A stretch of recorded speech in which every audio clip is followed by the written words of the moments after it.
Welcome back to On Location. Today we are on North Amos Street with one of the figureheads of the Springfield community, a gentleman that's been in business, which I'm sure some of you already know, and that is Mr. Irv Hill. And Mr. Hill, I understand you're getting ready or close to retirement at this age. The 31st of August. Ah, that's wonderful. Good number of years. So tell me, how did things start? What actually motivated you to get into the business? Camera repair. I always thought I wanted to be a photographer. But after I got out of military service and I tried photography, then I decided I didn't have the imagination to be a good photographer. Everything is more or less black and white with me, or left and right. I figured working on cameras would be the next best thing. So you started here on Amos Street? Mm-hmm. And what year was that? 1968. 1968. You've seen a lot of changes over the years. Too many. Okay. So basically, how has photography changed over the years, and how were you able to keep up with the technology? Keeping up was really the hard part, because as they changed into the digital procedures, the manufacturers started cutting us off from service information because they don't think we're qualified, to work on them. So as far as an independent repairman like myself, I can't get that kind of information. And the repairs, as far as the mechanical cameras go and the film cameras, it's just dying off more every day. And so is that what led you into the retirement, or you're just ready to kick Partially. back a little while? 45 years, 71 years old. My wife passed away 3 years ago, and I'm here by myself now, so it's just time. And so what has influenced you for the community? What do you find was the best thing about working in the Springfield community? Well, for one thing, I'm from Maine, and when I thought about doing this, I researched in the area where I was from as far as, how many professional photographers are there, what kind of work can I expect. And where I was, there wasn't any.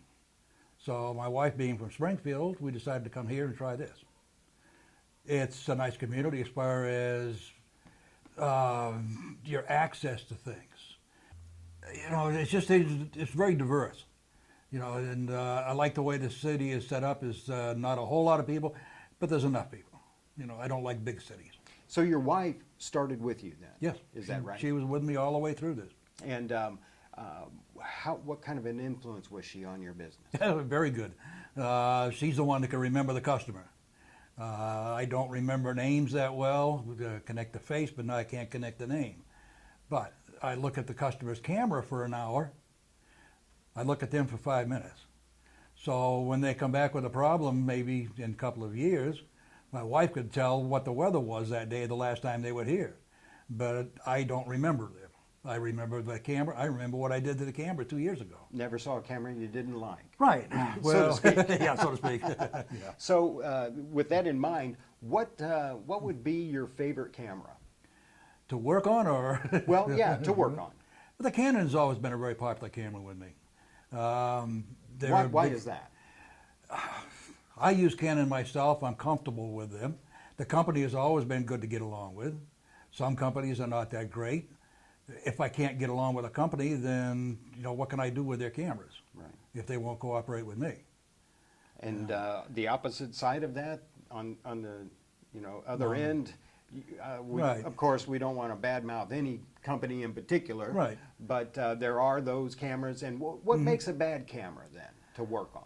The bad camera to work on nowadays with the digital cameras would be a lack of the service information, lack of parts manuals. Things like that. The manufacturer, if they won't provide us with that stuff, then we're not qualified to really work on them. How many cameras do you think you worked on over the years?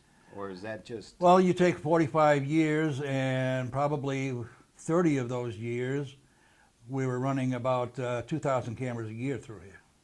2,000 cameras a year, that's Well, I was incredible. always had a 4 to 6 week backlog of repairs ahead of me. And nowadays, is it the same amount of business that's coming in, or No. Has it slacked off? And why has it? It's slacked off. It's dead. It's Okay. died. It's just gone to, Yeah. and why is that, do you think? Digital cameras. Now they say the economy is bad, but I wonder myself because the customer will say, well, you know, I paid $600 for this digital camera, but it's going to cost me $200 to fix it. I'll just go buy a new one. A throwaway society. It's right. Yeah. Yeah. Mhm. So, with that in mind, your retirement date, August 31st, is that correct? Right. What are your plans for the future now? Well, I just put some new string on my fishing poles.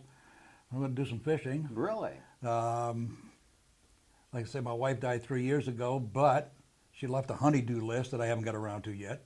There's a lot of projects I've got around the house and home that need to be done that I haven't done yet. So I'm not worried about having something to do for a while. Are you planning on maybe traveling any? Not that much. To no. fish, maybe, in Minnesota? No, I never or something know. like that? You know, I'm just going to play it by ear. All right.